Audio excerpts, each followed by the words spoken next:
Stan exhaled the stale air of the clinic and stopped at the entrance to enjoy the sun on his face. He promised himself a coffee as soon as it was all over and crossed the hospital parking lot to an abandoned shopping arcade where two boys on BMX bikes circled aimlessly around security bollards and beat him into the alley, showing off their one-wheel tricks. He followed them slowly, each step requiring an effort of will. After a while, he stared out the dirty window of the dry cleaners. It's time to pull yourself together. As expected, the news was bad, and he was in a daze, his mind consumed with processing what he had heard. He should have brought Susie with him, and now he was trying to remember why he hadn't. His wife would have remembered everything the consultant oncologist said, taken appropriate notes, and asked better questions. Now, looking at the boys jumping over the broken sidewalk slab, he is filled with emptiness and disgust. It seemed that no time had passed since he himself had been a target as a schoolboy waiting for his life to begin. It's over now. Looking at this suburban wasteland, he might already be dust. There wasn't even a cafe. He had bladder cancer that had metastasized, with secondary tumors in the pelvis and chest. The plan was emergency bladder surgery in 3 days, followed by radiation and chemotherapy for the rest. The oncologist did not sugarcoat his chances. He said they would evaluate the situation after the operation. "You mean I'll probably die?" The young doctor nodded. "But there is still hope for you. We will do our best to control any pain and give you the most of the time you have left. You must stay positive." Stan pulled himself together and took out his phone. A call to Susie's work went unanswered, and he waited, silently pleading for someone to pick up the phone. "Come on, Susie. Answer this time. I really need to talk to you. Just this time." The phone was eventually answered by an unknown receptionist who said Susie was unavailable. He patiently explained that he was Susie's husband, that this was an emergency, and he urgently needed to talk to her. After a long silence, when the woman returned, she was abrupt. Susie was on vacation that day. He will have to look for it somewhere else. Stan was surprised and forgot about his problems for a moment. Susie was always at work. She never missed a day due to illness or any other reason. He dialed the house number just in case and listened as the call went to voicemail.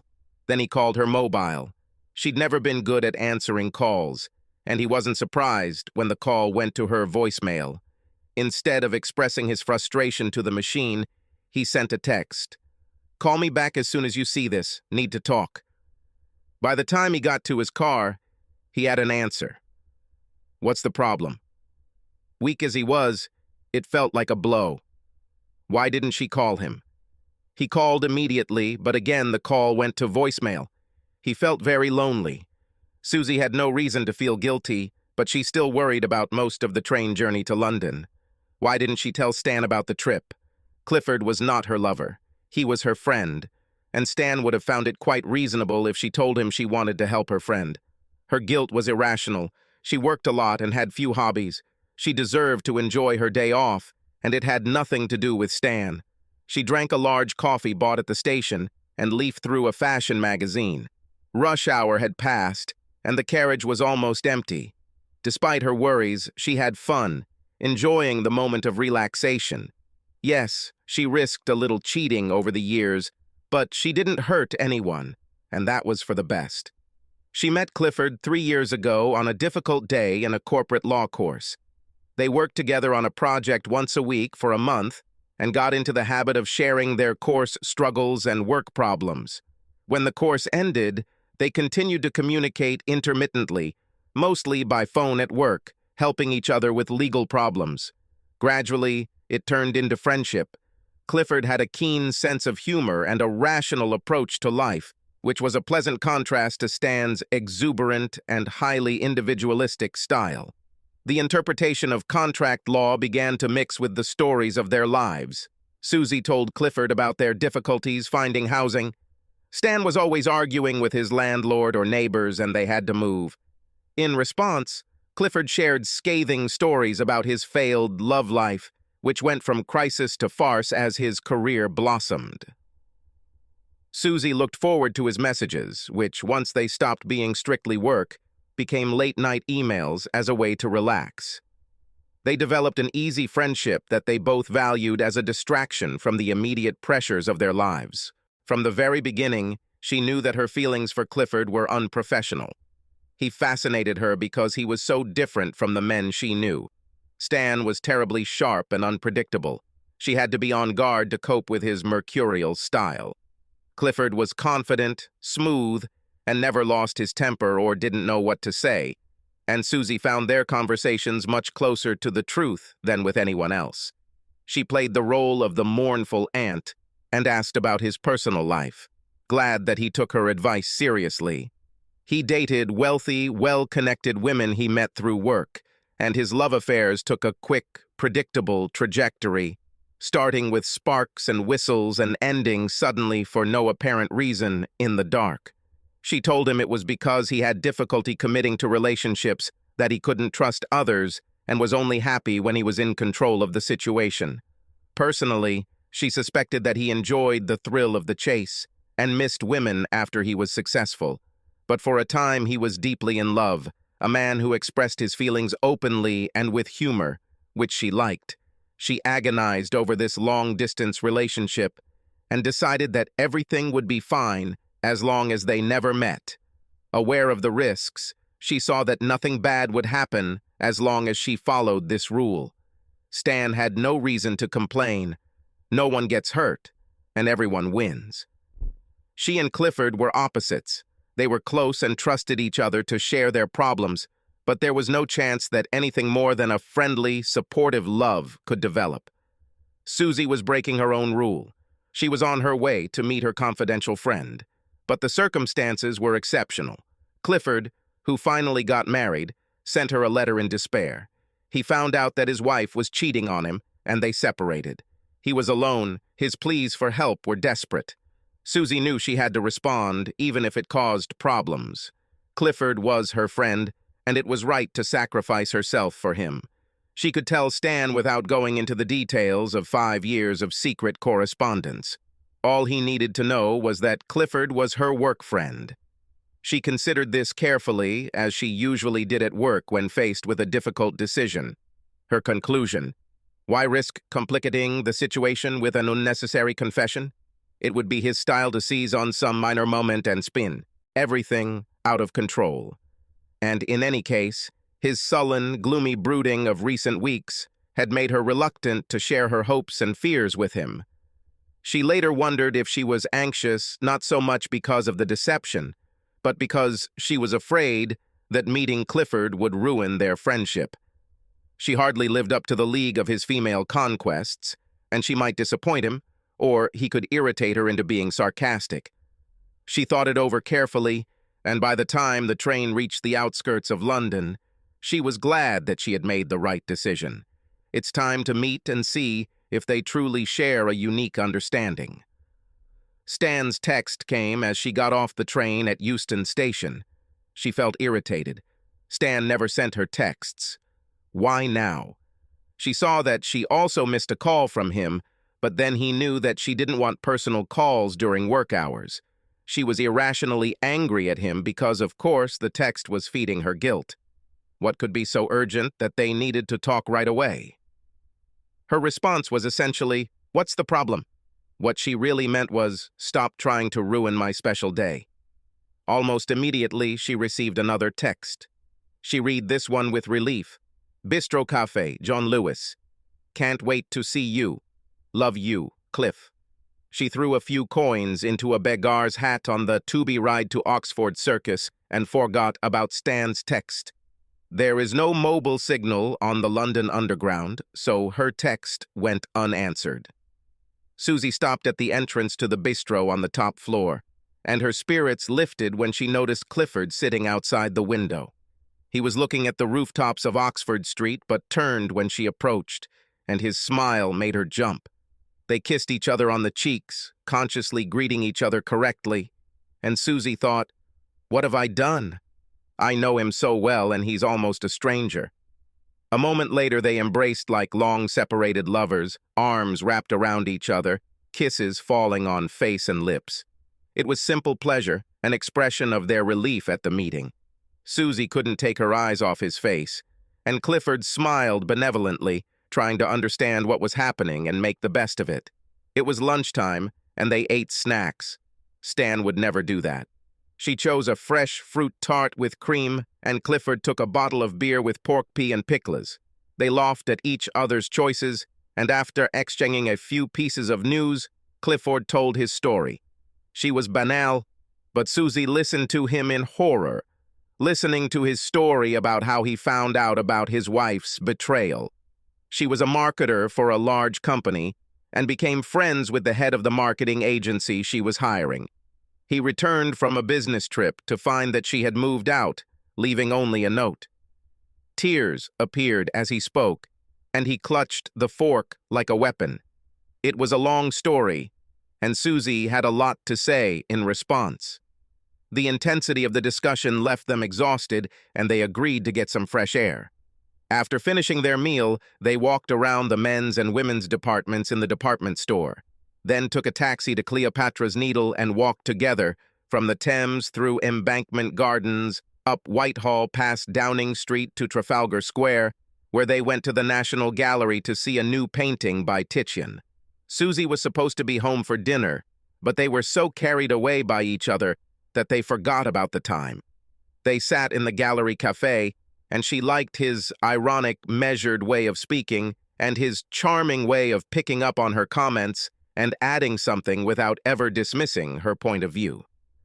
As a break from his personal disaster, he talked about his work on a complex corporate takeover, and that was interesting to her too. They had so much in common. They went to the pub, where Susie had a glass of wine and started talking about Stan.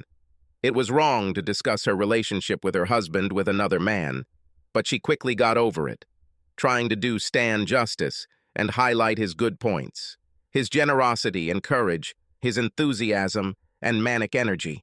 But she also said how he had become withdrawn lately and didn't want to talk. She thought he was depressed and should see a doctor, but was too arrogant to seek help. After work, when she was tired, his sarcasm and temper were more than she could bear, and his tongue was so cruel that she felt as if she had been struck. Clifford was sympathetic and did not criticize Stan, but supported her with his comments. We all have the right to basic respect, and he has no right to take his problems out on you. They were good for each other. Talking to Clifford, the dark corners of her life were filled with light. She hasn't enjoyed it as much as she does now for a long time. Clifford was happy, and in return she received a companion who was happy to go shopping with her and talk endlessly about work, love, and things that interested them both. Clifford said, "It was a mistake not to meet. We wasted too much time. We need each other." She was forced to agree. In the end, she sorted out her thoughts. "But we can't date again. I love Stan, and being with you puts us in the wrong position. At least stay for dinner. We need to talk about what happened to us." She heard the desperation in Clifford's voice. "For the first time in a week, my life became worth living. I was in such pain that I didn't know how I would survive. I was so alone, and thoughts of you kept me going." She was going to get home before Stan and cook dinner so that he would never know about her trip to London. This was the most sensible plan. The late trains were rare and full of drunks, and staying in London would have meant getting involved in another story of deception. However, Clifford was right. They deserved to have dinner together. Unsatisfied with this conclusion, she realized that she was avoiding the main question. She wanted to stay, but she had no idea what, if anything, it meant. She didn't mean to flirt, but she felt safe and wanted Clifford to admire her. He was gentle, never made her feel uncomfortable, and never said a word to hurt Stan. She sat next to him and touched his beautiful hands. From time to time, he placed his hand on hers, and they smiled, delighted with each other. It felt natural to touch, and of course he had her full attention. He was fascinated. None of them were predators. They both wanted to know where this unusual adventure would take them. Although Susie felt justified in her actions, her guilt did not go away. The sensible way forward was to cool off and arrange another meeting once they had sorted out their feelings. Staying for dinner was foolhardy, but she still wanted to do it and didn't know what was right anymore. With a heroic effort of will, She released her hand from Clifford's grasp and excused herself, went to the toilet and turned on the phone. As the screen lit up, she remembered Stan's text asking her to call and was surprised that he didn't follow through with her response. Whatever he wanted, it couldn't be urgent. She dialed his mobile number, searching for words for her lie. She's been called to an urgent meeting in London, and it ends late. She didn't know when she would be able to free herself. This never happened, but it was plausible that her work could take her to London, and Stan had no way of checking. It was irrational, but she decided it would be okay to stay if she told Stan where she was. He didn't answer the call. Frustrated, she sent him a text. "Sorry for not responding sooner. Urgent meeting, stuck in London. We'll be back late." It was a poor substitute for conversation, but she felt some relief in sending the lie. Before she could put her phone in her bag, another text arrived. Stan must have kept his phone on and handy after all. "What meeting? At work they said you're on vacation." She blushed and sank into her chair, stunned at how quickly her lie was exposed. Why didn't Stan pick up the phone to talk? What could he know? She tried to concentrate, but was distracted by thoughts of her failure. One small inaccuracy, and it was instantly detected. She called his number again and again, but the call was unanswered. This gave her confidence. What could Stan expect if he played children's games with her? Being caught in a lie was humiliating, but she was determined not to let herself be put at a disadvantage. She thought carefully before sending another text. "Didn't mean to bother you. In fact, with my aunt in Tunbridge Wells. She's feeling bad and asked for help. Don't worry, I'll be back tomorrow." Why did she say, "Don't worry," and why? "I'll be back tomorrow." Alarmed by her behavior and her lies, she knew she couldn't face Stan. At the time of writing, she decided to stay in London overnight. She had lost control and needed time to pull herself together before confronting her husband. Moments later, she realized it was wrong. The smart decision was to stick to my plan and return home. She surprises Stan by returning on the last train from Tunbridge Wells. Staying could have jeopardized everything with both Clifford and Stan. Relieved that she had made a decision, she put down the phone and hurried back to Clifford. Clifford grabbed her urgently when she returned, running his hand over her shoulder and neck before kissing her on the lips. "You were gone so long, I was afraid you had run away," he said. She immediately felt better and calmed down from Clifford's relief, but after they hugged for a while, she pulled away, deciding that she needed to think for both of them. She knew she was in trouble, but she surprised herself again. "Cliff, I need a hotel room for tonight. Don't insist, but I'll stay in London for the night. That means we can have dinner without worrying about time. But after dinner, I'll say goodnight. Do you understand? We have to protect what we have." He nodded and kissed her. "Thank you, Susie. You're a miracle. I don't know how I manage without you." Clifford accepted her plan, but Susie was horrified that even after deciding to return home, she decided to stay. It was cowardly because she knew that she couldn't face Stan while her feelings for Clifford were so fresh in her mind. It will be stronger in the morning. While Clifford was calling hotels for her, she looked at her phone, but there were no new texts. Unable to relax, she called Stan's cell number and home number again. No answer. Why is Stan so annoying? They finished their drinks. Clifford found a hotel and was thinking about places to eat. To hell with it, Susie thought. Enjoy your dinner and worry about the rest of your life later. She took Clifford's arm and pressed her cheek to his, comforted by his scent. She no longer knew what was right, and she didn't care. At some point during dinner, as Clifford ate his lemon tart and Susie ate her chocolate panna cotta, their conversation turned directly from developments in corporate law to themselves. "Today was like a miracle," Clifford said. "I never thought I could be this happy again." "I want to be with you so much," Susie said. "But you know I can't. It would embarrass us both and ruin everything. We have to be realistic about when we can be together and not be greedy." "You're right," Clifford replied seriously. "The few opportunities we have to express our feelings will be very valuable. Nothing else matters. It's a lie. Staying apart is a self-inflicted wound." This time, when they kissed, he placed his palm on her chest, discreetly, with their bodies close to each other. "No sex," she insisted. "What we feel for each other has nothing to do with sex." "Then what is it, Susie?" "I love you."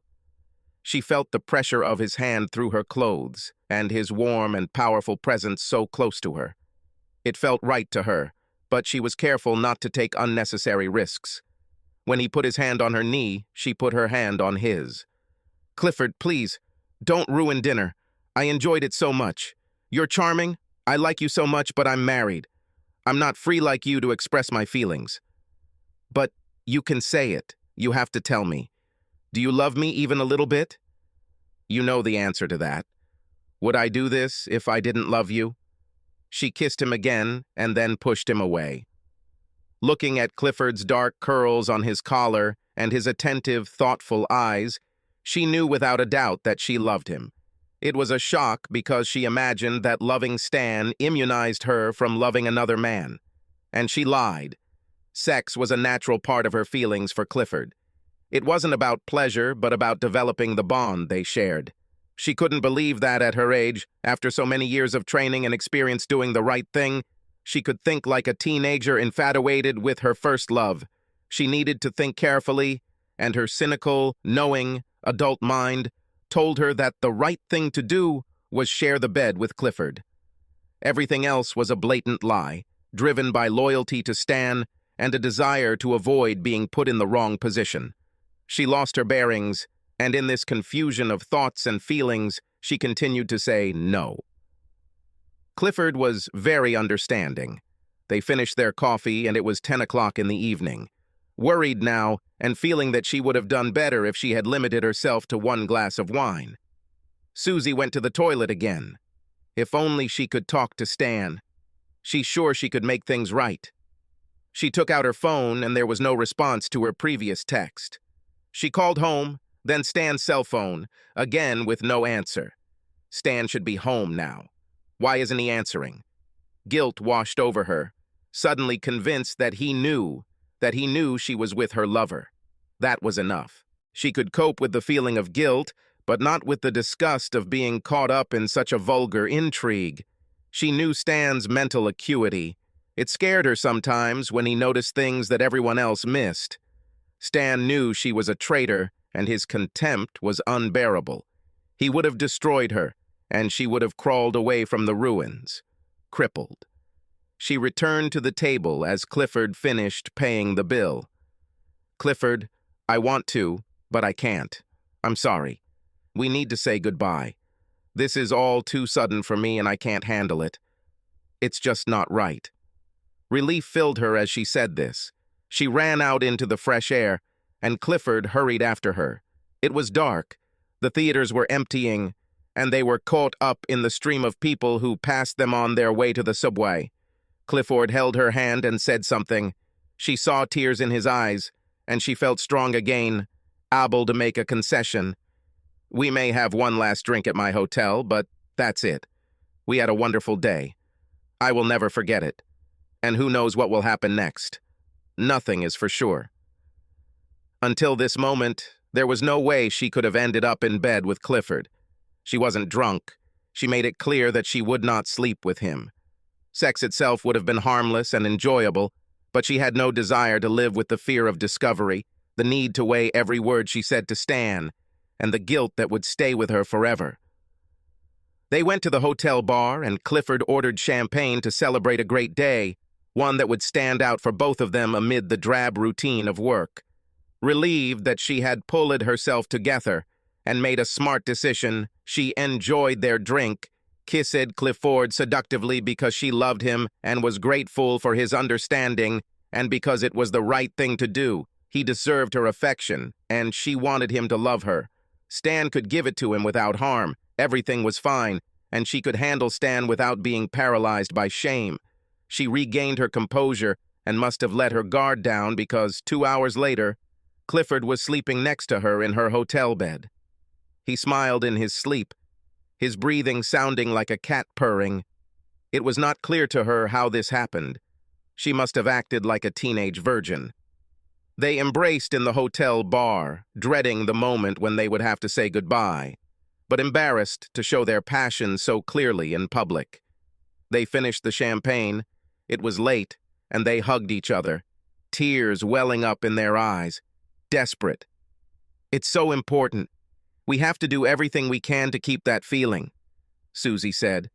"I will treasure this moment for the rest of my life," Clifford said. "Nothing is more important than this. We deserve this moment. I want you to know how much you mean to me. I love Stan, but you shouldn't doubt the feelings I have for you." "Show me," said Clifford. "You're the smartest girl I know. Show me that these aren't just some sly, manipulative words from a lawyer." Minutes later, they were in the bedroom, on the bed, and Clifford's hand was under Susie's blouse. She leaned back, glad that her indecisiveness was behind her. Clifford was awkward and unathletic, but on the other hand, he must have learned something from his series of failed relationships.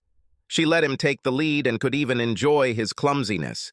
It was part of his character. He was more persistent than Stan and tried harder. Therefore, giving herself up to pleasure seemed like a small price to pay, and Susie did everything possible. Clifford was already her man, and she wanted him to be satisfied with her. They both wanted this to be a special moment in their lives, but it wasn't. They were tired and had drunk too much, and either way they both knew, even if they couldn't say it out loud, that sex had been a mistake.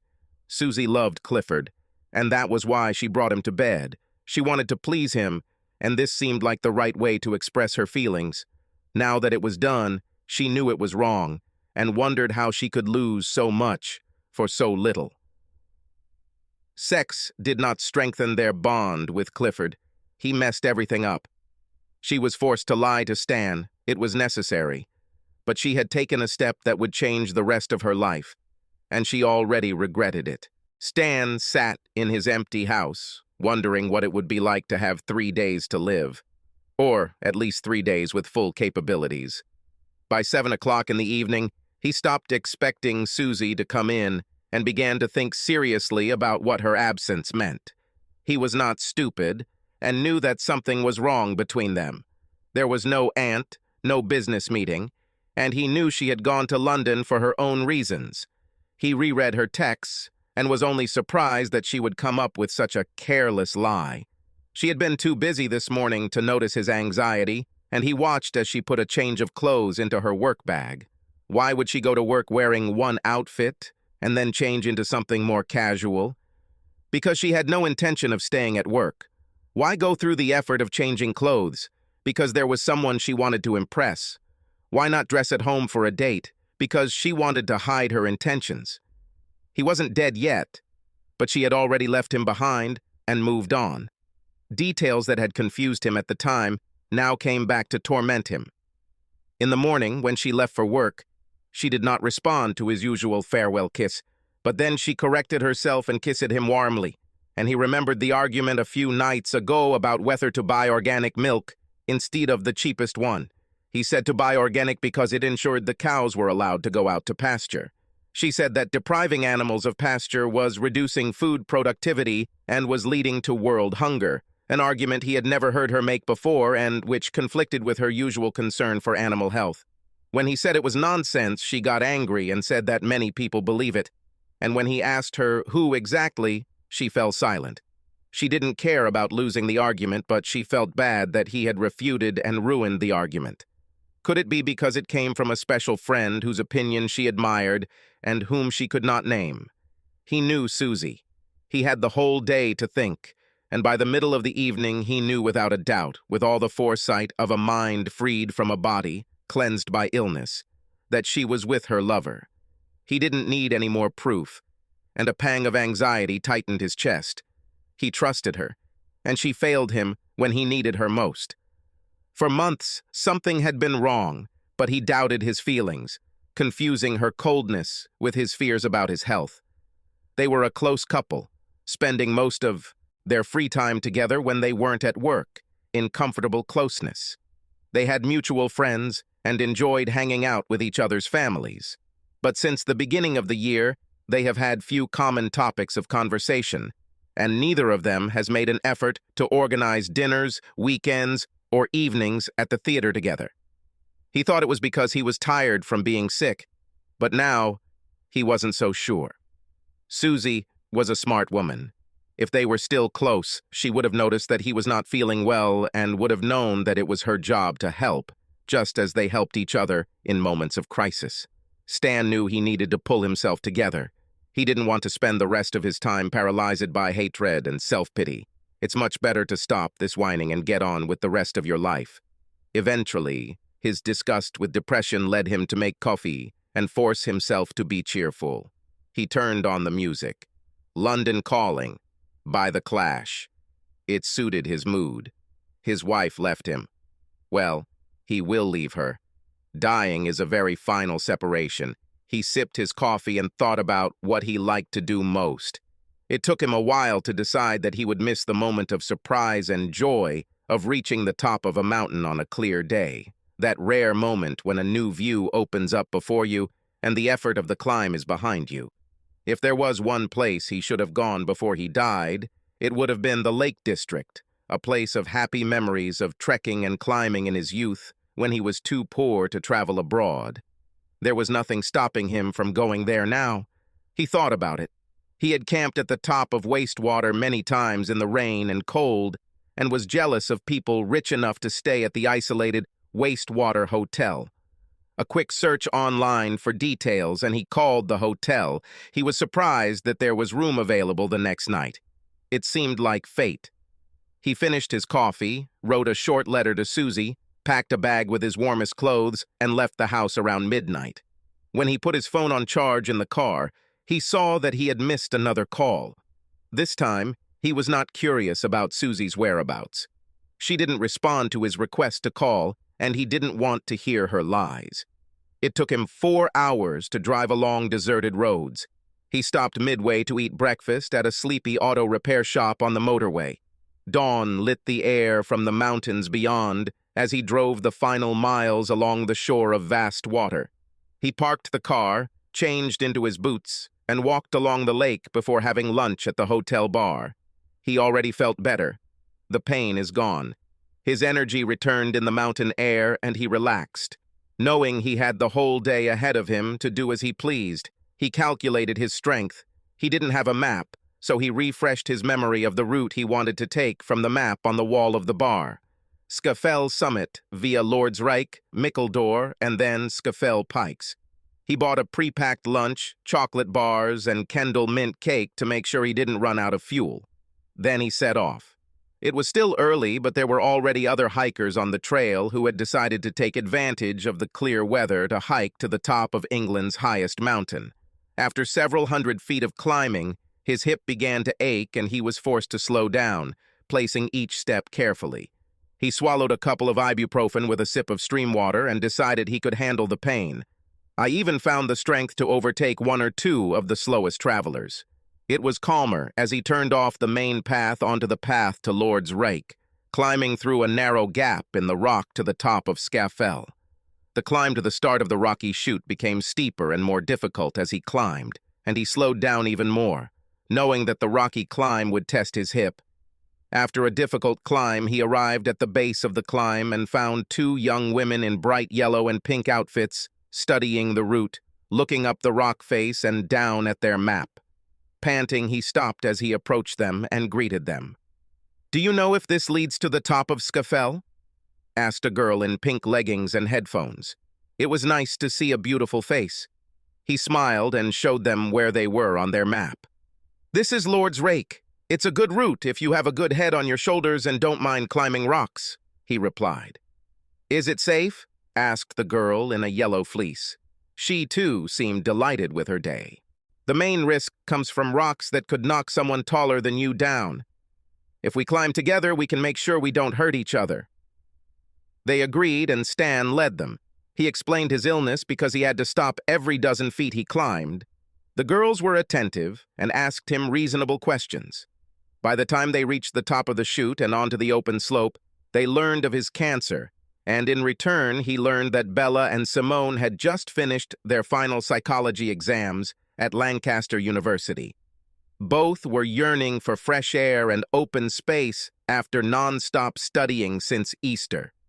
They stayed together on the arduous journey to the top of Scafell, and he felt guilty for being so absorbed in their cheerfulness, their enjoyment of the environment, their youth and beauty, and their willingness to be his nurses. He shared his chocolate with them at the top of Scafell, and they grouped together, hoods up against the biting wind from the Irish Sea. They then descended to Mickledore, a pass between peaks, before joining the well-trodden path to the large mound at the top of Scafell Pikes. They were in no hurry, and sometimes he had to stand steady, holding on to each girl's shoulder, but they managed and joined the enthusiastic crowd gathered around the mound and looking over the mountaintops toward Scotland. Not once along the way did he think about Susie or death. For a moment, despite the pain, he felt whole again. Susie slept well after the excitement of her night with Clifford.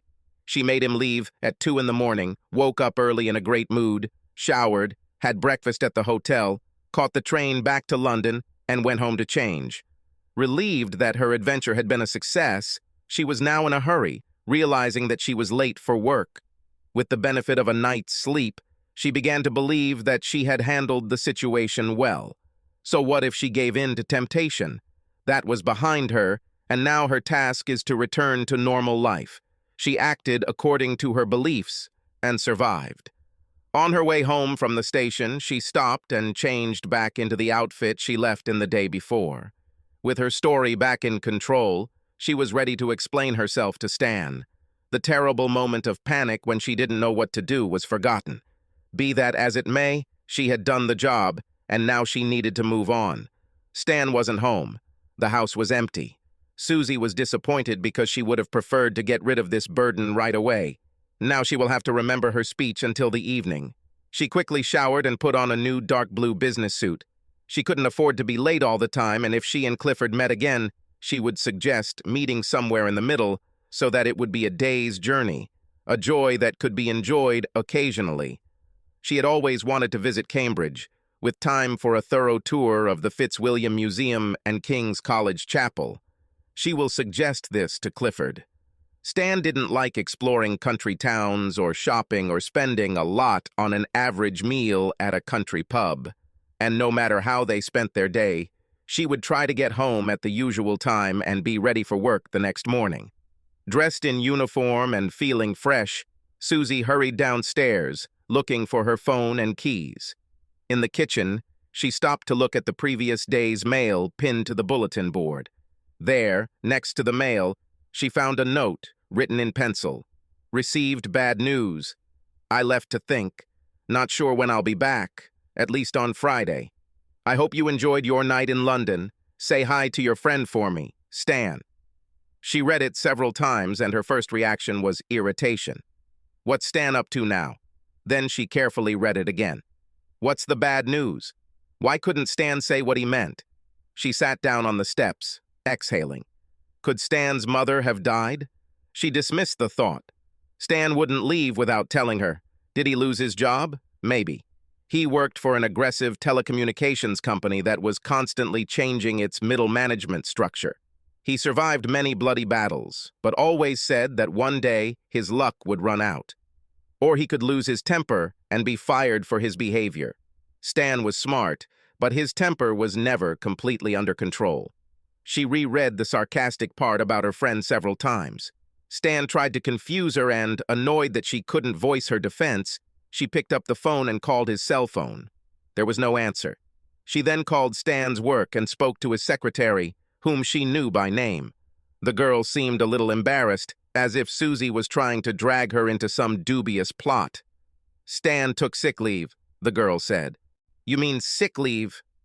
Sick leave. He checks in until the end of next week. Nonsense, Mary. Stan isn't sick. Susie missed the confusion of a girl having to tell her wife that her husband was sick. He didn't tell me what it was, but he's in pain. He can't hide it all day, and it shows when he's tired. You should have noticed it. The girl was clearly upset by this topic. From pain? Susie hung up. This conversation was surreal, and she wondered what Stan was up to. Stan couldn't be sick. She would have noticed. She closed her eyes and took a deep breath. Yes, he could. This is exactly what happened. Now that she thought about it, she remembered. In recent weeks, Stan has stopped walking up the stairs quickly like he always did. She could imagine him trundling along as if he were carrying a box of books. And he began to get up at night to go to the toilet, and it was difficult for him to get up in the morning. He moaned and complained about how tired he was. It wasn't like Stan at all, and there was pain. He never told her about it, but she remembered him bending over to get something from under the kitchen sink and grimacing, unable to straighten up. She laughed at him and said he was getting old. Now it no longer seemed funny. In fact, she was horrified to realize how much she had seen without drawing obvious conclusions. What was she thinking? Then she began to feel nauseous. Could Stan really find out about Clifford? He knew about computers and could read her emails, although it was something she couldn't imagine. Was his illness a cover for the emotional pain it caused him? It was becoming a nightmare, so she took off her jacket and went to the kitchen to get water. It was too terrible to imagine, but she couldn't shake the thought. Shaking her head and irritated at the unfairness of her situation, she tried to concentrate on what to do. Her mind was paralyzed, but she knew she had to talk to Stan. She stared at the phone. Why couldn't they talk on the phone? She pressed the button to display recent calls. Listed among the unanswered calls from her cell phone was an unfamiliar number that had called yesterday afternoon. She picked up the phone and dialed the number. They answered her immediately. "Good morning. Wastewater Hotel. How may I help you?" Susie caught on quickly. These were the kinds of puzzles she could handle. She said her name. "Do you have my husband's reservation? He forgot to tell me. Stanley Marshall." "Yes, madam. For tonight, but it was for one person. Single room." "It is perfect." Susie hung up and began to think. Okay, Stan might not have been feeling well, but he wasn't too bad if he could rush off to the Lake District to go mountain climbing. Stan hiked and climbed when life got too hard, not when he was sick. He had to lie to his job. In that case, why? There could only be one explanation for why he could have acted this way impulsively and without explaining to her. Now she was crying. Bitter tears of self-pity and denial, and tears for the damage caused. Stan knew. She called work and said she needed time to deal with a family emergency. She didn't think about the meetings that would have to be rescheduled or the deadlines that would go undone. Having changed again, she was not a walker, but she had suitable shoes, a fleece, and waterproof clothing. She made coffee, studied the hotel map and website, set up her GPS, and checked her cash. Looking at her mobile phone, she saw 2 texts from Clifford and left them unread. Still no word from Stan. After finishing her coffee, she went out to the car. Stan had a dull ache in his hip that was better than the shooting. Tearing agony he felt as he pulled onto the freeway. He needed to sit down, and he gave Bella money to buy drinks, while he and Simone made their way through the noisy and crowded hotel bar and settled down at the end of a bench near the coal fireplace. The warmth in the bar worked well against his tired body, and he relaxed. Everywhere there were broad backs holding pints of beer tightly, red cheeks, and people laughing as they talked about their exploits in the mountains. Bella chatted and Stan tried to smile, but he felt sick and exhausted. It was only when Simone returned and he was sipping his beer that he felt better. It was decided that, after a while, the girls would use the bathroom in his room to freshen up before returning to the university. They sat back and studied the menu, enjoying the warmth and shelter from the sun and wind. When they had recovered a little, they ordered food. Stan chose beef pie and potato chips. It was a good idea, but he couldn't eat much. The girls did much better and even finished his chips. He wanted another drink and looked around the bar to decide which beer to try next. He saw Susie clearly through the crowd of climbers. This was the strangest thing. She looked out of place and he wondered how could she be here. At that moment, before she saw him, her fear and uncertainty were unarmed, and he knew that she would make him miserable again. On impulse, he grabbed the hands of his companions. "Before you go, I want to thank you for today. I hope we all remember today as a special day." He leaned over and kissed each girl on the cheek. "Stan!" Susie was next to him, fear giving way to indignation. He rose to his feet with difficulty and kissed his wife. "How did you find me, Susie? You're just in time for a drink. Let me introduce Bella and Simone. They're my friends and they care about me, so don't worry." All three women looked puzzled. "Maybe this is a good time for you girls to use the bathroom. Come back to say goodbye before you go." Simone nodded and smiled uncertainty. "Thanks, Stan. Take care. You're a wonderful person. We'll say goodbye when we get the room key back." "Keep fighting, Stan," Bella said, patting him on the shoulder. "Keep climbing those mountains. I'll never forget the top of Scafell Pikes, especially when you scaled the mound and shouted, 'Fuck you, God,' to the sky." She leaned down and kissed his bald head, tears rolling down her cheek. Left alone, Stan and Susie looked at each other. "Stan, what's wrong with you? And who are these girls? I read your note, but what does it mean?" "They are my friends, psychology students from Lancaster University. We met at the Lord's Reich. Wonderful girls. Their enthusiasm helped me get to the top of Scafell Pikes. What about you? It seems you have made a wasted journey. I sent you a message that said, 'We need to talk,' but that's not important anymore. There was no need to come get me. A call yesterday would have been enough. So why are you here?" "I'm worried. What happened? What did you want to tell me?" "Relax. My two lovely assistants took care of me. I just needed human sympathy and support, and they are stars. I went to the hospital. Was it yesterday? I had stomach pains and they ran some tests. I have a cancer bladder." Susie gripped the edge of the table.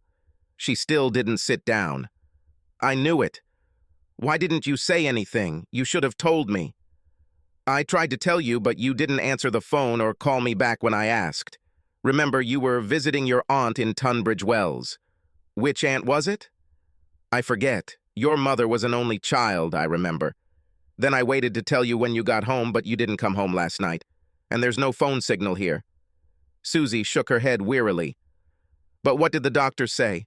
Surely they can cure cancer. So what are you doing here?" "I have surgery on Friday, so I thought I'd go for a walk while I can. The thing is, the cancer has metastasized. It's only going to get worse, so I'm doing it while I can. But tell me what's wrong with you. How's your aunt?" Susie ignored the question and closed her eyes. It was worse than a nightmare. How could things go so bad so quickly? "Stan, I'm so sorry. I should have answered the phone. I wasn't there when you needed me. I feel terrible." Stan looked at her curiously. This was nothing like his wife. She rarely admitted mistakes and, as a matter of principle, never admitted weakness. "It doesn't matter. This is about me, not about you, not feeling guilty. We all die alone anyway. Now tell me what's wrong with you." He looked straight into her face and she looked down. Shy? She forced herself to look at him. "Please, Stan. Now is not the time. I want to take care of you.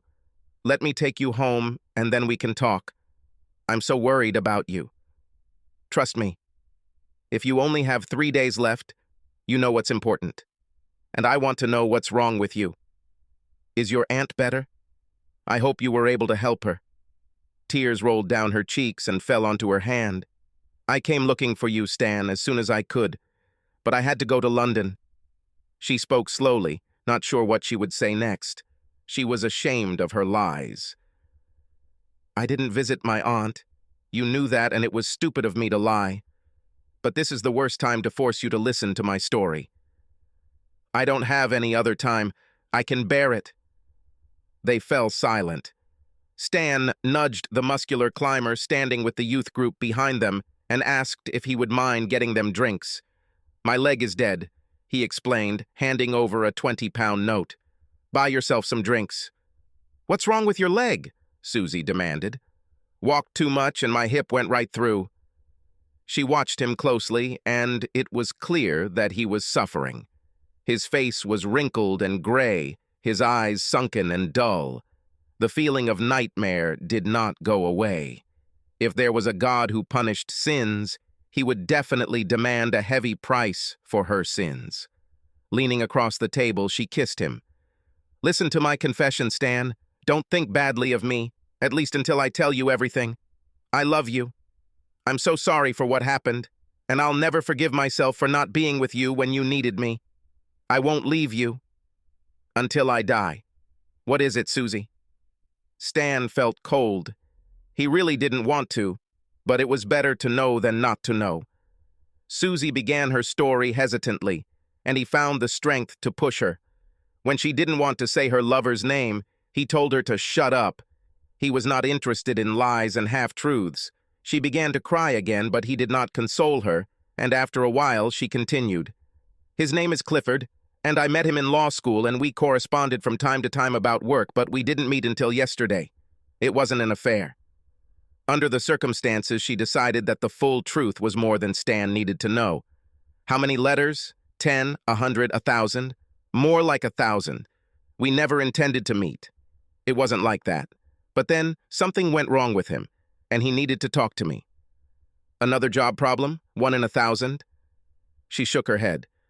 His wife left him. You said you were in a professional relationship. He came to you with his marital problems? And you reciprocated? And his problems required you to spend the night? Only because it was late. There was a lot to talk about, and I didn't want to rush to catch a late train. He was in a terrible state. He had no idea that he had problems in his marriage.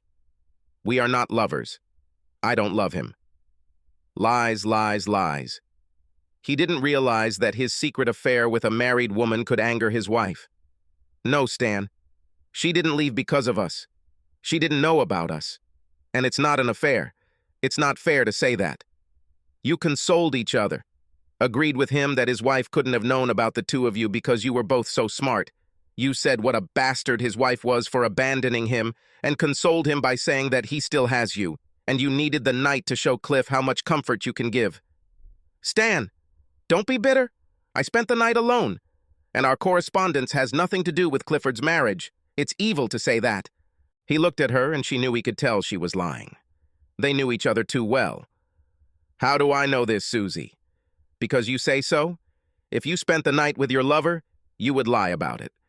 There would be some hard reasoning to justify it to yourself. Don't hurt an old man unnecessarily or what, something like that, but I know you. You're a cheater as long as you think you can get away with it. She shook her head wearily. It's as if this professional relationship wasn't something to be ashamed of. Nothing happened that needed to be hidden from a trusting spouse. So why was it a secret? Was it really just professional respect between you two, or was there something more? When you kissed him goodbye, was it his cheeks or his lips?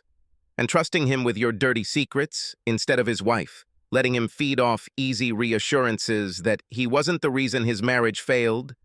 Don't you really think that was part of the problem? And that it wasn't love, but you chose to be with him and not with the husband you claimed to love. That's a slippery word, love. She could not answer, and there was silence. You talked about our marriage when Cliff didn't talk about his, the things about me that make you angry, all the little hurts you've suffered over the years, the disappointed hopes. How hard is it for women? Still, she could not answer. You're in love with him, but you want to find a more noble, self-serving word than cheating. It seemed like a long time passed before she spoke. I don't know. Yes, I love Clifford. It would be wrong to deny it. But that doesn't take anything away from my love for you. That will never change. I understand. It doesn't change anything. When I needed you, you were busy comforting your lover.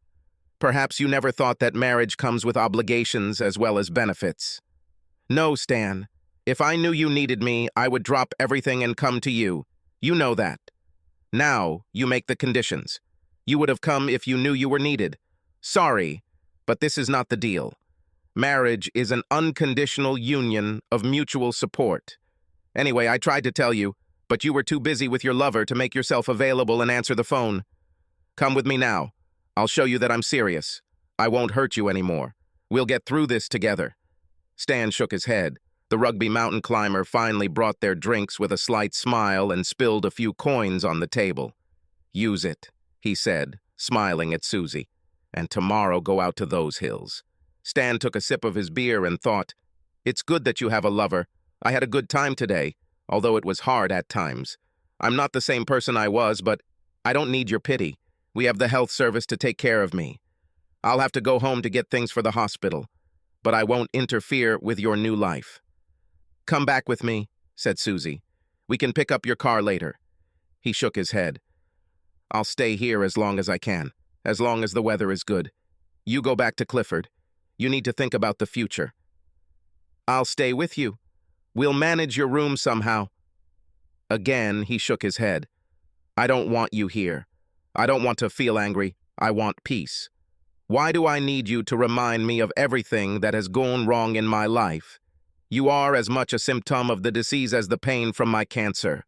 I don't need your pity or your free time from your lover. Their conversation was interrupted by Bella and Simone. Pale and desperate, Stan persuaded them to drink before they left, and when they sat down, he asked them to stay another day. It's just one day, and it will mean a lot to me. You can have my room. I'll sleep in your tent. Don't make me beg, but you know how I'm doing. I need you here, and in return, we can have a good time. I have money, and you have youth and energy. What could be better?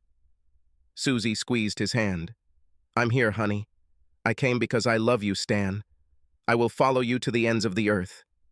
Set on your way with the kisses and caresses of your lover. No wonder you have so much to give. The two students exchanged glances, trying to figure out what was going on and feeling awkward about being in the middle of an awkward situation. We have classes tomorrow, Bella said. We'll get the drinks. She and Simone walked towards the bar, apparently to talk, leaving Stan and Susie alone. Susie squeezed his hand. Stan, I failed you. I will never forgive myself for this, and I have no intention of making the situation worse. Now let me do everything I can to make it right. I want to take care of you. You need me. Stan struggled to his feet. Good offer, but I don't want to waste time negotiating time off your schedule with your lover. I'm dead meat. Women are smart in the courting game, and Cliff is a much better choice. Stay with him. I'll do this now. Whatever I want. I don't know why you found me, but go home. I don't want you here. He went to the bar. The crowd thinned out as people retired early. The girls bought their drinks, but clearly didn't want to interrupt Stan and Susie's conversation. He hugged them both. Don't mind me. If you have things to do at the university tomorrow, you should go. I can handle it myself. Will your wife stay? Bella asked. He shook his head. It's a hard life, caring for a sick husband and also a lover. She needs to come back. We have decided to stay.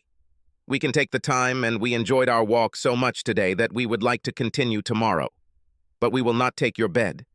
We will sleep on our rugs on the floor of your room. If we all get up early, we can go with you in the morning, and then go straight to the university. It's early enough for us. Tears rolled down Stan's cheeks. How is it that strangers can be so kind? They even tried to protect his pride by suggesting that they were staying for themselves, not for him.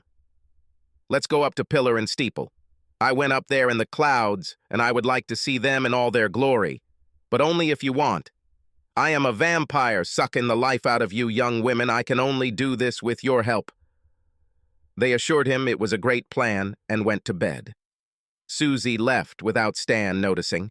Susie was oblivious to her surroundings as she drove home.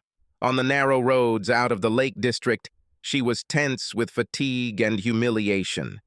Stan more or less told her to leave. And why did Stan make this scene with those girls? This was clearly done to humiliate her. The roads were empty, and by the time she got onto the highway, she had accepted the idea that Stan had some justification for his behavior. She didn't want to offend him, but she did. To fix the situation, she needed time to show that she still cared about him and would do everything she could to help him through his illness. It was just bad luck that she didn't answer the phone when he received his diagnosis. But if he had allowed her to go with him to the hospital, there would have been no problem. Stan realizes this when he calms down. She was proud of herself for telling him the truth about Clifford. Whatever happened next, Stan couldn't accuse her of being dishonest. She will be ready for him to return home, confident that she can make things right. After all, it was so in his best interest for her to take care of him, visit him while he was in the hospital, and look after him when he returned home. She will talk to her employers and is confident that they will provide her with maternity leave so that she can devote herself fully to his care. Tomorrow she will tell Clifford what happened. He will help her put everything in perspective, and he will understand that her husband should come first now. She arrived home at 3 in the morning and fell on her bed, tired and unwashed, convinced that she had done the right thing. She was fast asleep. Stan returned to the hospital and sat alone on a plastic chair in the oncology waiting room. The tests done at the doctor's office were missing somewhere, and he couldn't be accepted for surgery until they were found. He waited an hour to be seen and thought that he had been forgotten. The clerk then informed him that someone was waiting in the preparation room to retake the tests. He sat back down on the cart in the small preparation room and continued to wait, feeling like he had signed his life's verdict as he walked into the hospital. There was nothing to read, nothing to look out of the window, and after another hour, he was still waiting. Of course, he had a lot to think about. Left alone in a quiet room, his anxiety began to seem like panic. He must be a coward, because every muscle and nerve in his body was urging him to leave. Why let the doctors cut it when there is no hope? He also tried to understand his few minutes with Susie. He returned from the north overnight and arrived home at 7 in the morning to find her waiting for him, sitting at the kitchen table, ready to leave for work. She told him that she had packed a hospital bag for him and that she would visit him in the evening. He refused coffee because he shouldn't have eaten or drunk before the appointment, and told her not to worry about the visit. He will still be under anesthesia. She asked about the details of the surgery and what special precautions he would need when he returned home. Clifford was not mentioned, although he stood between them like the Berlin Wall. "Don't come at all," Stan said. "I don't need your sympathy, and I might feel like you're just checking to see if I'm dying fast enough." Bitter words, but they brought him satisfaction. Susie looked like he had hit her. "I won't come if you don't want me," she replied sharply. "But don't pretend it has anything to do with me and Clifford. I met him once every 5 years because he needed a friend. Big deal. Don't bother, this make drama. Cheating is banal. It's about ego and people who can't control their greed and who lie when they think it's the easiest way. If they want something, they take it, and everyone else can be sent away. I understand. Now leave." Susie went to work, holding back tears. His outburst made Stan feel a little better. Left alone in his small room, Stan became overwhelmed with the desire to take control of the rest of his life. It was a mistake to let medical professionals decide what to do. Before he could act on the thought, a young man in a white coat came in, read his notes, and looked at Stan as if he were a shy schoolboy. "What are you doing here?" "I'm waiting on some blood tests." "You shouldn't hide here. What's your name?" He looked at the file in his hand and said with artificial cheerfulness, "Pull yourself together, human. You should have been in pre-op an hour ago. We're waiting for you. I was told that you must complete some tests before the operation is confirmed."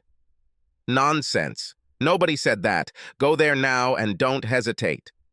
The doctor left, and Stan stood up. His decision made. Life couldn't get any worse, and it was time to stand up for yourself. He hasn't been defeated yet. He walked back through the waiting room, and his pain and fatigue disappeared as he left the oncology ward. By the time he was in his car, he knew he was right to trust his instinct. He could expect a few days or weeks of decent living, followed by rapid deterioration. Whatever the time, it had to be better than spending his last days on the operating table, drugged into unconsciousness. He will enjoy life while he can, and then he didn't want to delay it. He stopped for coffee and Danish pie before driving home. He arrived about 3 hours after he saw Susie leave for work and was surprised to find her car in the driveway. Next to her, blocking his place, stood an unfamiliar black BMW convertible. He parked on the road and walked around the strange car, hoping to recognize the owner. Not being in the mood for visitors, he followed the path along the side of the house to the back and took the spare key to the back door from a pot of flowers in the greenhouse. The door opened into the kitchen. The filter coffee machine was brewing coffee, and he stopped, not knowing what to do. Then he heard voices in serious conversation from behind the wall in the hall. Susie's voice, then a man's. Instantly, he knew that it must be her lover, Clifford. Despite everything, he was not prepared for the deception and cynicism of his wife. Her lover must have been waiting for him to leave. His healthy instinct would have told him to rush in and confront the liars and cheats, but his anger failed him, undermined by illness. He was stunned, unable to understand what had happened or how to react. He found it funny to eavesdrop on Susie's conversation with her lover. He had to face them. His rational mind came to this conclusion a moment before the impulse overtook him. Why be polite when what he felt was disgust at his lover's violation of his home? He retreated to his small office off the hall and closed the door to muffle the conversation, sat down, and gradually mastered his anger. One thing stood out through his anger. He should not have allowed the last days of his life to be monopolized by his wife's betrayal. There were more important things. He closed his eyes, trying to muster the strength to make a decision. His gaze glanced around the room, his sanctuary where he spent many hours, over the shelves lined with books dating back to his childhood, over the stereo system bought piecemeal when he found good deals, over the beat-up computer. He was going to take his bag of walking clothes and leave, this time for good. The bag was upstairs, and he would have to walk past the open living room door.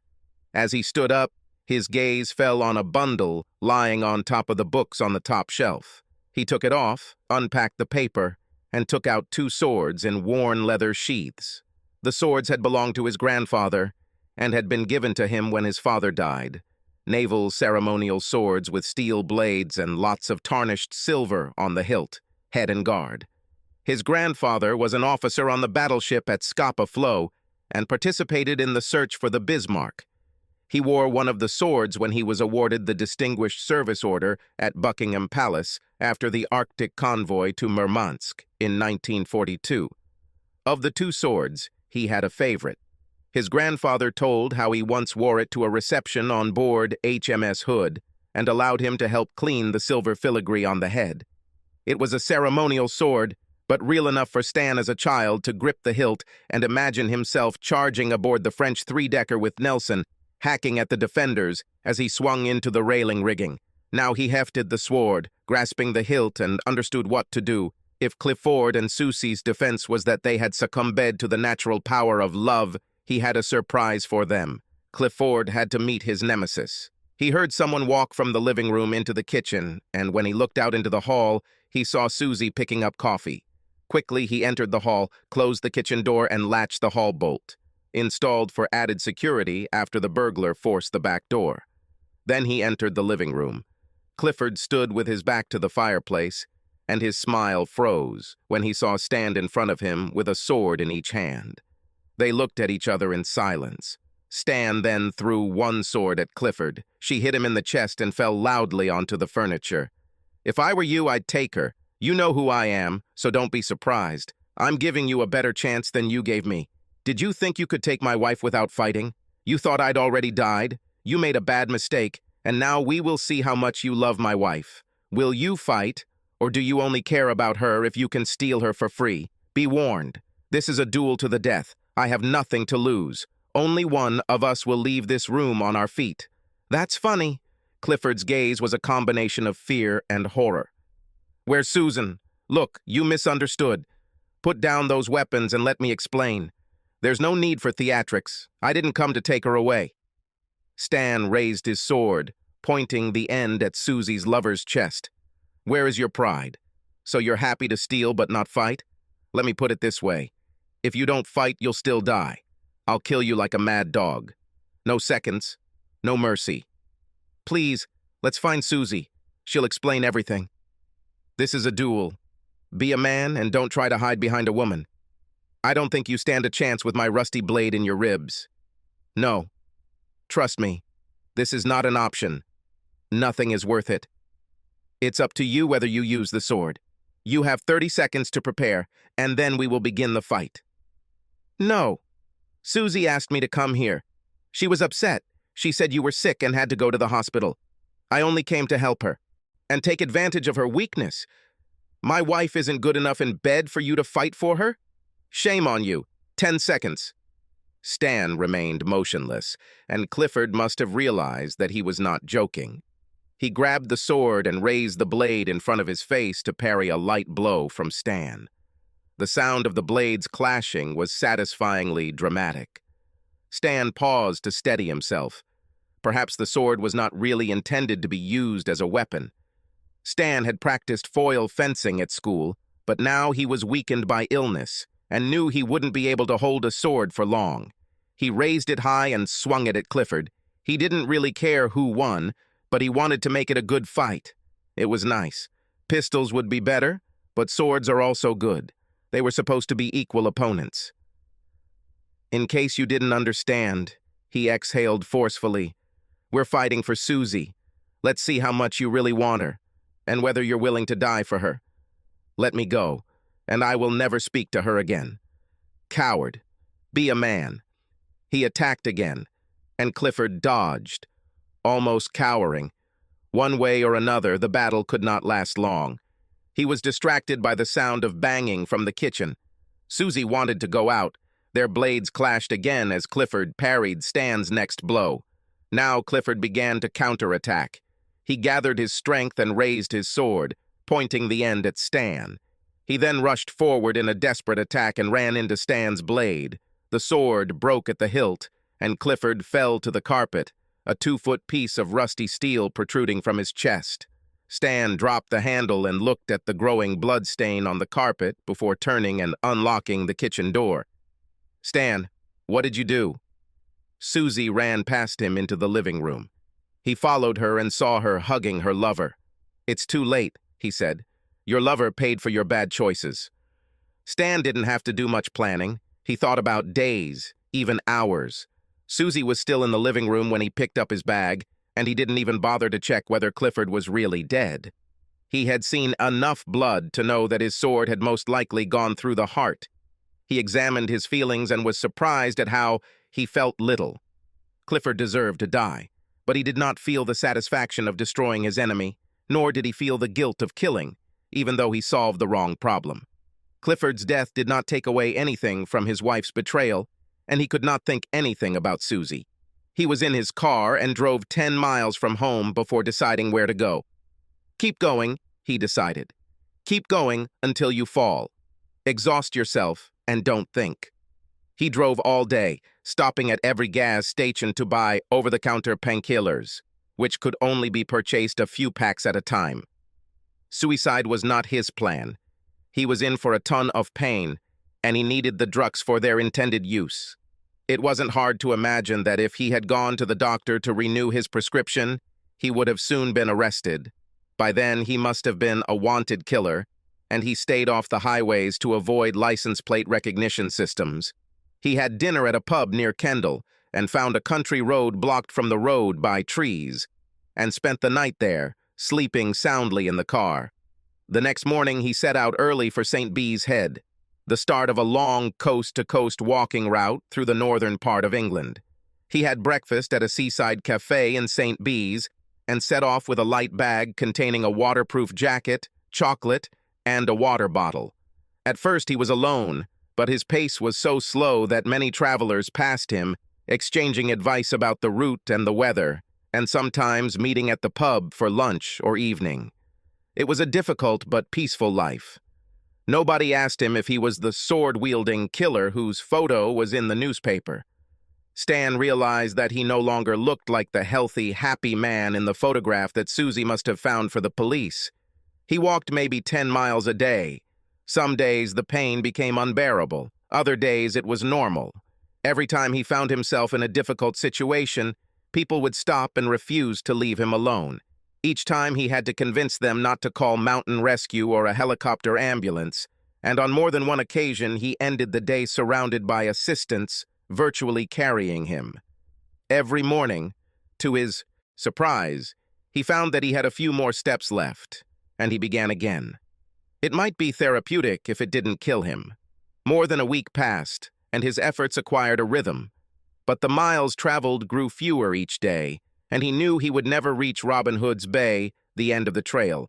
Mostly he walked half asleep, numb from painkillers. Every step caused a sharp pain in my hip. The day arrived with a sharp wind and bright skies. He picked his way slowly through a featureless moor on a steep climb to a cliff, where boulders rose like giant warriors looking down at the slopes he climbed. 9 standards rig.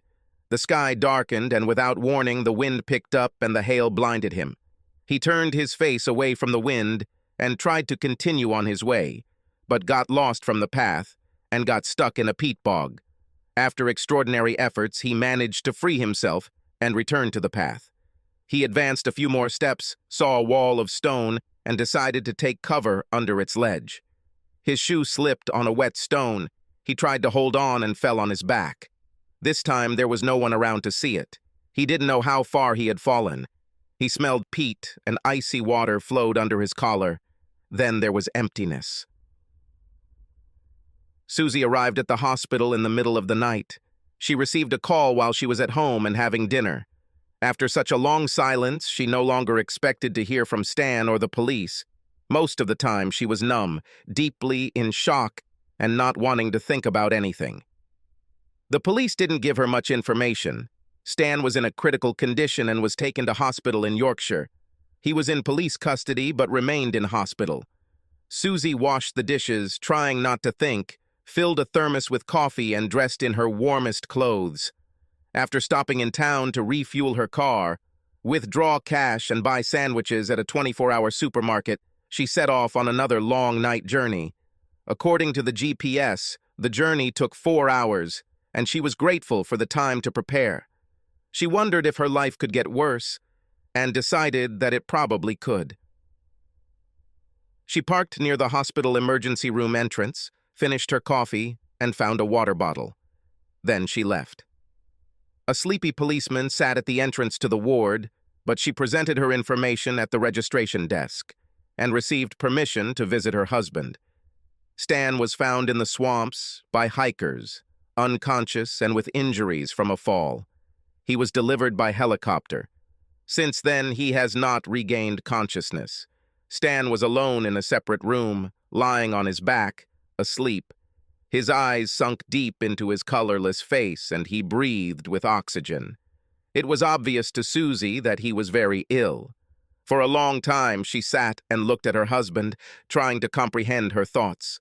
Finally, she leaned over and kissed his cheek. To her surprise, he moved, his eyes blinking, his hand reaching out to grab hers. "Stop the pain," he whispered, still holding her hand. As she leaned towards him to see if he had truly regained consciousness, his eyes opened, and he smiled. After a moment, he added, "I'm glad you came, Susie."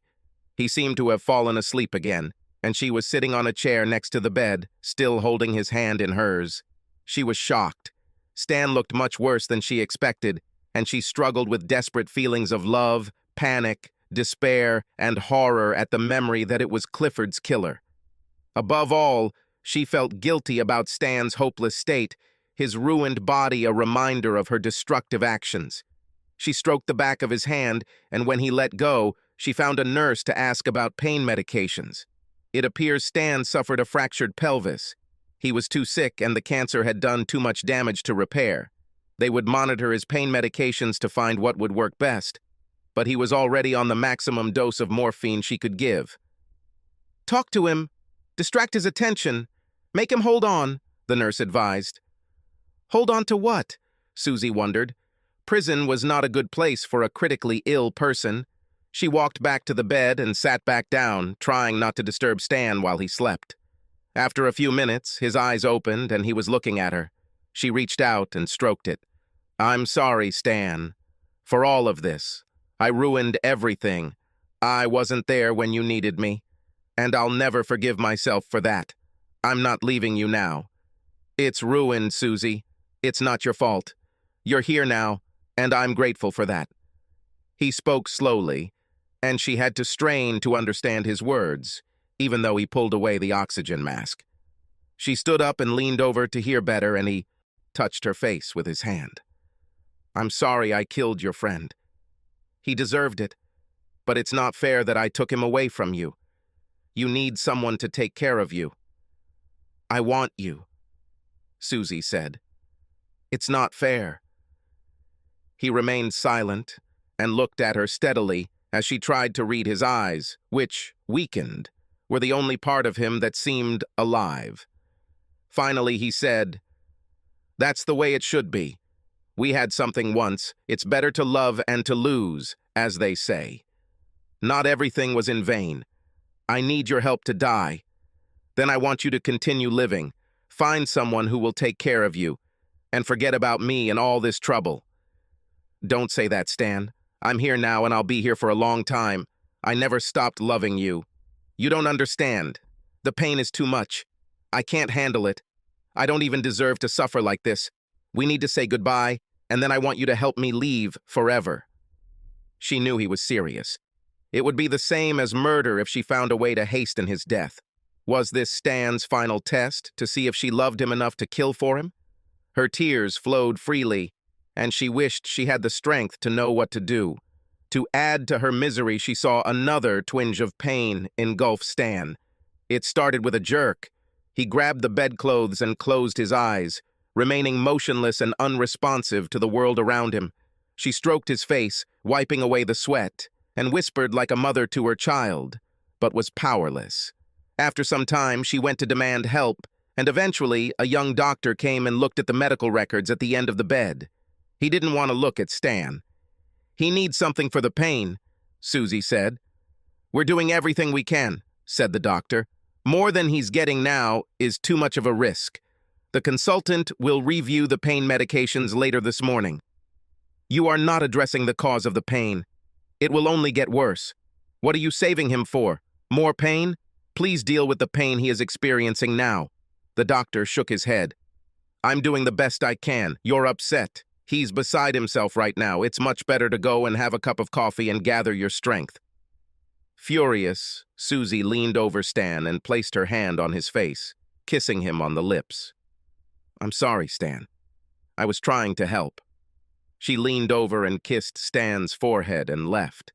She was tired from lack of sleep and also from the shock of what she had done. Despite this, she felt excited, tears streaming down her face. The policeman at the entrance stood up from his seat and looked at her in surprise. "Go home and get some sleep," he said good-naturedly. "When it gets light, everything will look different." As she sat in her car in the parking lot, she realized she had no place to go and couldn't bear the thought of driving 200 miles home. Dawn was just beginning to illuminate the eastern horizon. She curled up in the chair and fell asleep. She woke up at 11 o'clock to a ringing sound on her phone. Her neck was stiff, her mouth dry, and the events of the night seemed like a dream. The call was from the ward administrator, who sadly informed her that her husband had died during the night. Susie expected more, but it didn't come. The administrator advised her that if she wanted to pick up her husband's belongings, they would be kept on the ward for 24 hours.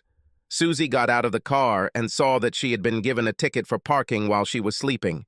She walked back through the building.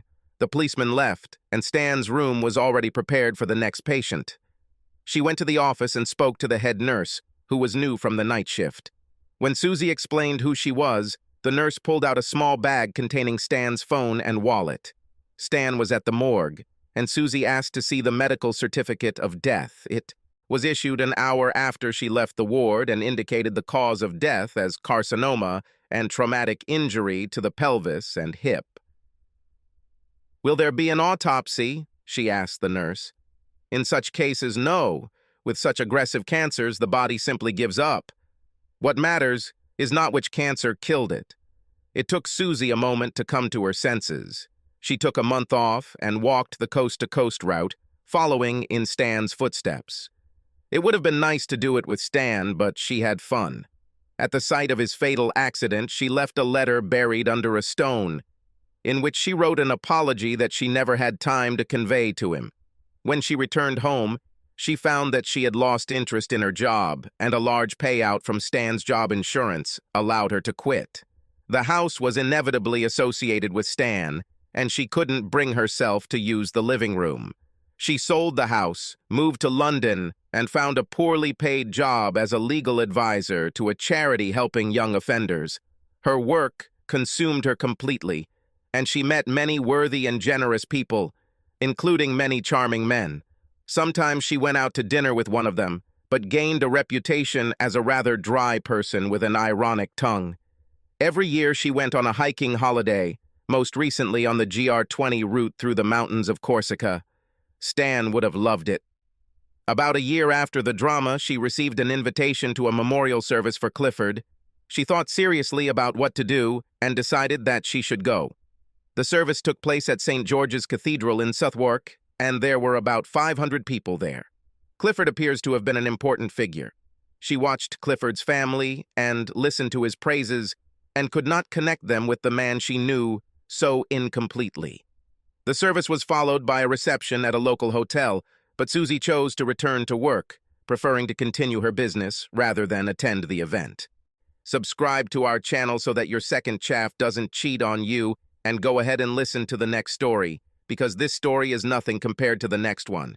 If you're under 18, don't even think about listening to the next one.